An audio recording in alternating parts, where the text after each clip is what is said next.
When someone decides to produce their own marketing video, a common mistake seems to occur more often than not. Simply stated, people tend to focus more of their attention on what the audience will see and not what they're going to hear. And that's ironic because the bulk of information conveyed in most marketing videos is verbal. And if what you're saying is not clearly understood, what's the point? Paying attention to a few basics can go a long way in increasing the effectiveness of your presentation. For starters, the most common and critical mistake is relying on the camcorder's built-in microphone to capture your audio. It's the hallmark of an amateur. Find a camcorder with a jack for an external microphone. The more professional cameras will use what's called an XLR connector, while other prosumer models may use what's called an 1/8 inch or mini jack. Both should be adequate for getting the job done, provided you pay attention to our second suggestion.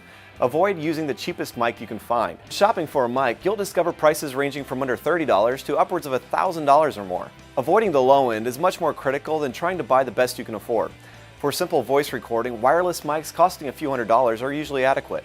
If freedom of movement isn't critical, a wired mic that plugs directly into the camera using a long cable is usually a less expensive option.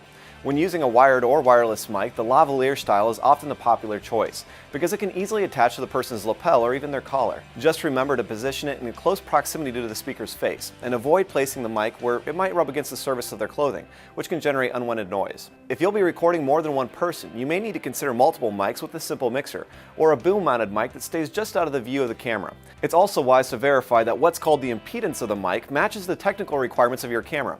And remember, if things start getting expensive, you may need to also consider renting your equipment. When recording, it's always wise to monitor the audio through your headphones as you record.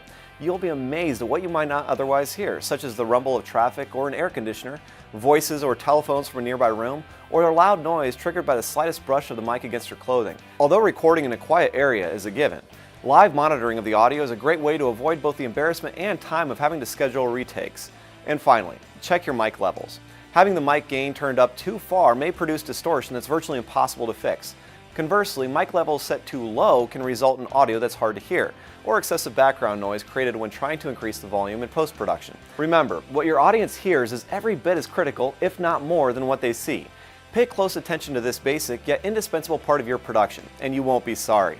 As always, we welcome your questions and comments. This is Steven Schweikert with the VScreen Vlog, and until next time, good luck.